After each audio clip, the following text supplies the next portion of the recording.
चांद्यापासून मांद्यापर्यंतच्या सामान्य कांदा उत्पादक शेतकरी मित्रांसाठी आता आपला मित्र उदय लाड घेऊन आले अनोखा व्हिडिओ आपण सर्वांची शेती मित्र करतो आता खूप खूप स्वागत।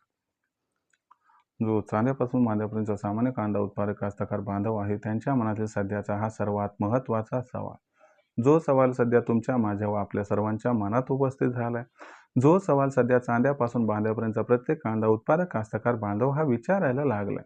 ज्या सवालाच्या अनुसार काय मोदी सरकार आता देशात वाढवणार आहे कांदा खरेदीची या ठिकाणी मर्यादा। चला तर मग आपल्या मनात निर्माण झालेल्या सध्याच्या सर्वात महत्त्वाच्या यक्ष प्रश्नाचे या ठिकाणी प्राप्त करूयात उत्तर। ज्यांना या प्रश्नाचे अचूक उत्तर जाणून घ्यायचे त्या सर्वांनी हा व्हिडिओ शेवटपर्यंत पहा। जिथे व्हिडिओ पाहत असताना आपल्या सर्वांना व्हिडिओमधील माहिती आवडल्यासारखी वाटेल तिथे लाईक करा। जास्तीत जास्त सामान्य कांदा उत्पादक कास्तकार बांधवांपर्यंत अत्यंत महत्त्वाचा व्हिडिओ पोहोचवण्यासाठी व्हिडिओ शेअर करा।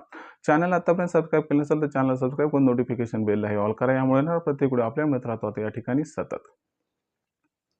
जो चांद्यापासून बांद्यापर्यंतचा सामान्य कांदा उत्पादक कास्तकार बांधव आहे त्यांच्या मनातील सध्याचा हा सर्वात महत्त्वाचा सवाल, जो सवाल आपल्यासारख्या सामान्य कांदा उत्पादक कास्तकार बांधवांच्या मनात सुद्धा उपस्थित झालाय। ज्या सवालाच्या अनुसार काय मोदी सरकार आता वाढवणार आहे देशात कांदा खरेदीची मर्यादा। मग अशा परिस्थितीमध्ये सामान्य कांदा उत्पादक कास्तकार बांधव हा विचारायला लागलाय की सध्याच्या कंडिशनला मोदी सरकारची कांदा खरेदीची मर्यादा किती आहे। खरंच मोदी सरकार कांदा खरेदीची मर्यादाही वाढवणार आहे का? जर मोदी सरकारने कांदा खरेदीची मर्यादा वाढवली तर मग याचा कांद्याच्या दरावरती भविष्यात कशा पद्धतीनं होऊ शकतो परिणाम। चला तर मग या सर्वात महत्त्वाच्या यक्ष प्रश्नाचा उलगडा आजच्या व्हिडिओच्या माध्यमातून या ठिकाणी मी करतो। फक्त एवढीच विनंती की या सर्व प्रश्नांची उत्तरं प्राप्त करण्यासाठी शेवटपर्यंत व्हिडिओसह जोडलेले राहा।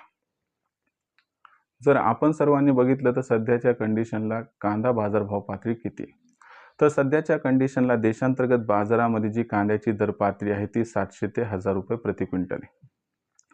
आता सगळ्यात महत्त्वाचा मुद्दा आहे की मोदी सरकार सध्याच्या कंडिशनला आपल्या पावन मायभूमीतून किती कांदा खरेदी करत आहे।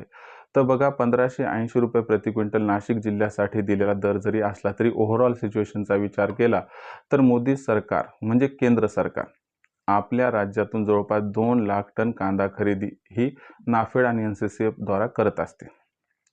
आता आपले राज्याचे जे या ठिकाणी नामदार मुख्यमंत्री देवेंद्रजी फडणवीस यांनी काय केले, प्रस्ताव म्हणजे प्रपोजल या ठिकाणी केंद्र सरकारकडे पाठवले की आमचा कांदा उत्पादक कास्तकार बांधव हा अडचणीत आहे आणि खरंच तो अडचणीत आहे। तर त्याला अनुसरून आता केंद्र सरकारने 2 लाख टन कांदा खरेदीची मर्यादा वाढवून या ठिकाणी 10 लाख टन करण्यात यावी। आता असं होईल का?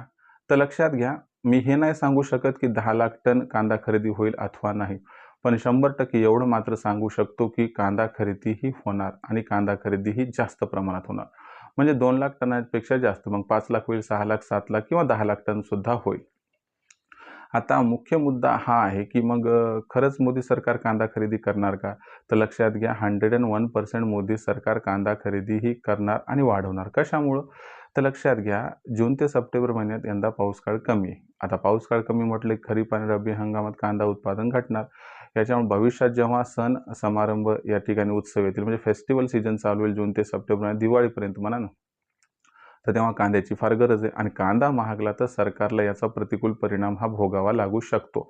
अशा परिस्थितीमध्ये रनिंग इयरचं उत्पादन कमी आहे, भविष्यात उत्पादन कमी होणार, म्हणून कांद्याचा भाव नियंत्रणात ठेवणं गरजेचं आहे। मग अशा परिस्थितीमध्ये मोदी सरकार मास्टर स्ट्रोक खेळत आहे। कसं बघा, मोदी सरकारने समजा 10 लाख टन कांदा खरेदीची मर्यादा वाढवली तर मोदी सरकारला A1 क्वालिटीचा कांदा सध्या खरेदी करायला मिळाला तर मोदी सरकार काय करणार, ऑगस्ट सप्टेंबर महिन्यात जेव्हा कांदा बाजारभाव भयंकर वाढतील तेव्हा तो कांदा विक्रीसाठी आणतील। बरं, हा कांदा तेव्हा विक्रीस आणला तर काय होईल की तेव्हा त्या ठिकाणी कांद्याचा जो भाव भडकलाय तो त्या ठिकाणी नियंत्रणात ठेवता येईल, त्यामुळे ग्राहक खुश। आणि सध्याच्या कंडिशनला जर 10 लाख टन कांदा खरेदी केली तर त्या ठिकाणी शेतकरी खुश। म्हणजे बघा, एक तीर से दो निशाण, म्हणजे एकाच आपण बघितलं तर दगडामध्ये 2 पक्षी हे मोदी सरकार या ठिकाणी मारू इच्छिते। आपल्याला याच्याशी घेणं देणं नाही की कोण काय करते कसं करते, ज्याचं त्याचं राजकारण। फक्त या ठिकाणी सामान्य कांदा उत्पादक कास्तकार बांधव जो तुमच्यासारखा आहे माझ्यासारखा आहे त्याचं एक सामान्य अर्थकारण आहे की बाबा माझा उत्पादन खर्च अमुक आहे त्याच्यापेक्षा मला जास्त दर मिळावा। आता आपलं काय मत आहे की जास्त काय नाही, पण माझ्या सामान्य कांदा उत्पादक कास्तकार बांधवाला प्रति किलो जो हमी भाव आहे तो ₹25 तरी मिळावा. म्हणजे ₹2500 प्रति क्विंटल त्याचा कांदा हा खरेदी केला जावा. जर मोदी सरकारनं हा भाव दिला, तर माझ्या कोणत्याही कांदा उत्पादक कास्तकार बांधवाचा सरकारवरती अजिबात रोष राहणार नाही. आणि दुसरी महत्त्वाची गोष्ट काय, की सरकारनं हा पण विचार करावा, की ज्या पद्धतीनं ऊसाला पहिल्यांदा पहिलं बिल निघते आणि त्यानंतर बोनस येतो, तर त्या पद्धतीनं सुरुवातीला सरकारनं एक ₹2200-2300 या ठिकाणी प्रति क्विंटलचा दर काढावा आणि पुन्हा मग एक ₹200-200 2-3 वेळा बोनस दिलं, तर माझ्या सामान्य कांदा उत्पादक कास्तकार बांधवाचं भलं होईल आणि त्याला ते बोनसच्या रूपाने येणारे ₹200-200 प्रति क्विंटल जे पैसे असतील समजा, तर हे पैसे त्याला कडी-निकडीला कामाला येतील. सरकार सुज्ञ फक्त एवढा विचार सरकारनं करावा, की मायबाप कास्तकार बांधव दुसरा साइड बिझनेस काय करू शकत नाही. तो उन्हातान्हाचं राबतो. त्याच्या हातात त्याच्या असणाऱ्या वस्तूचा म्हणजे मालाचा भाव ठरवण्याचा अधिकार नाहीये. तर त्या परिस्थितीमध्ये आज कांद्याचा खर्च ₹15 ₹20 किलोपर्यंत गेलाय. तर हा विचार करून सरकारने कुठेतरी ₹25 किलो म्हणजे ₹2500 प्रति क्विंटल दर द्यावा. आणि जी एक मर्यादा आहे कांदा खरेदीची ती त्या ठिकाणी आपण 10 लाख टनांपर्यंत जाताना पाहू इच्छितो आणि असं सरकारनं करावं. असं केलं तर तुम्हाला सांगतो जून महिन्यातच कांद्याचा भाव 2000 ला गवसणी इथं घालू शकतो. आणि कांद्याच्या दरानं समजा 2000 गवसणी घातली, तर मग तिथं आपण लो ग्रेडचा कांदा विक्री करून टाका. चांगल्या क्वालिटीचा कांदा ऑगस्ट-सप्टेंबर महिन्यासाठी रोखून ठेवा, ज्यामुळे आपला तिप्पट ते चौपट त्या ठिकाणी फायदा होऊ शकतो. कारण तेव्हा कांद्याचा बाजारभाव ₹4 ते ₹5 प्रति क्विंटलपर्यंत पोहोचण्याची या ठिकाणी अपेक्षा आहे. भविष्यात देशातील बाजारात कांद्याचा बाजारभाव आता कसा राहणार याबद्दल अधिक अचूक माहिती जाणून घेण्यासाठी पाहत राहा आवडते यूट्यूब चॅनल शेती मित्र. व्हिडिओमधील माहिती आवडली असेल तर व्हिडिओस लाईक करा. सामान्य कास्तकार बांधवापर्यंत अत्यंत महत्त्वाचा व्हिडिओ पोहोचवण्यासाठी व्हिडिओ शेअर करा. चॅनल सबस्क्राईब करून नोटिफिकेशन बेलला ऑल करा. यामुळे येणारा प्रत्येक व्हिडिओ आपल्या मिळत राहतो इथं सतत. तर मित्रांनो असेच एका नवीन व्हिडिओचा मी आपला मित्र उद्याला आपल्या सर्वांना आवडते यूट्यूब चॅनल शेती मित्र मिळत राहील सातत्याने सर्व शेतकरी मित्रांचे व कास्तकार बांधवाचे आजच्या व्हिडिओत आपल्या मित्र उद्याला मनापासून व्यक्त करतो. आपल्या सर्वांचे खूप खूप आभार.